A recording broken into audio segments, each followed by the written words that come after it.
Telangana forensic science ల్యాబ్లో నిన్న జరిగిన అగ్ని ప్రమాదంలో సంచలన విషయాలు వెలుగులోకి వస్తున్నాయి. ఈ ఘటనపై ఎఫ్ఎస్ఎల్ ఇన్స్పెక్టర్ శ్రీనివాస్ చేసిన ఫిర్యాదుపై దర్యాప్తు కొనసాగుతోంది. అయితే ఈ ఫిర్యాదుకు సంబంధించిన ఎఫ్ఐఆర్ కాపీలో కీలక విషయాలు పేర్కొన్నారు.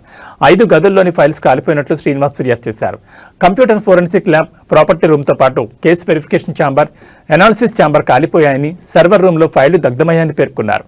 నిన్న ఉదయం సుమారు 10 గంటల 8 నిమిషాల సమయంలో తాను కార్యాలయానికి వెళ్తున్న సమయంలో కంప్యూటర్ ఫోరెన్సిక్ ల్యాబ్లో పనిచేస్తున్న క్లాస్ 4 ఉద్యోగి సాయికృష్ణ నుంచి ఫోన్ కాల్ వచ్చిందని, కంప్యూటర్ ఫోరెన్సిక్ ల్యాబ్కు ఆనుకుని ఉన్న ప్రాపర్టీ రూమ్లో మంటలు అంటుకుని అవి ఇతర గదులకు కూడా వ్యాపిస్తున్నాయని తనకు సమాచారం ఇచ్చారని ఫిర్యాదులో పేర్కొన్నారు.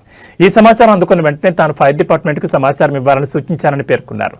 అలాగే కార్యాలయంలో ఉండే అవకాశం ఉన్న ఇతర సిబ్బందిని కూడా సంప్రదించి సంఘటనా స్థలానికి వచ్చి పరిస్థితిని అదుపులోకి తీసుకురావాలని కోరానని, అనంతరం తాను కూడా స్వయంగా కార్యాలయానికి బయలుదేరి 10 గంటల 25 నిమిషాలకు అక్కడికి చేరుకున్నానని తెలిపారు. అప్పటికే కొంతమంది సిబ్బంది మొదటి అంతస్తులో ఉన్న అగ్నిమాపక పరికరాల సహాయంతో మంటలను అదుపులోకి తీసుకురావడానికి ప్రయత్నించారు. 10:30 గంటలకు అగ్నిమాపక సిబ్బంది ఘటనా స్థలానికి చేరుకుని మధ్యాహ్నం సుమారు 1:30 గంటలకు మంటలు పొగ పూర్తిగా అదుపులోకి వచ్చాయని తెలిపారు.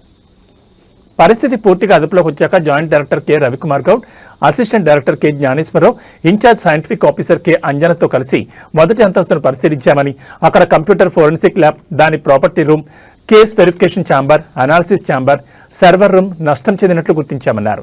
అదనంగా హెచ్ఆర్డి హాల్, మొదటి అంతస్తులో ఉన్న ఇతర గదులు, ఫర్నిచర్, పరికరాలు కూడా అగ్ని ప్రమాదంలో దెబ్బతిన్నట్లు గుర్తించామని ఫిర్యాదులో పేర్కొన్నారు. ఈ ఘటనలో ఎటువంటి ప్రాణ నష్టం లేదా గాయాలు సంభవించలేదని, వెంటనే కేసు నమోదు చేసి దర్యాప్తు చేపట్టాల్సిందిగా కోరారు. ఈ ప్రమాదంపై ప్రస్తుతం క్లూస్ టీం రంగంలోకి దిగింది. ఘటనపై పూర్తి స్థాయిలో దర్యాప్తు చేపట్టింది. ఎఫ్ఎస్ఎల్ ల్యాబ్ను సీజ్ చేసిన క్లూస్ టీం ఎస్బీ మరోసారి తనిఖీలు చేపట్టింది. అగ్ని ప్రమాద సమయంలో అక్కడ ఎవరైనా ఉన్నారా అని ఆరా తీస్తున్నారు. ఎఫ్ఎస్ఎల్ కార్యాలయంలోని సీసీ కెమెరాల ఫుటేజ్ను పరిశీలిస్తున్నారు.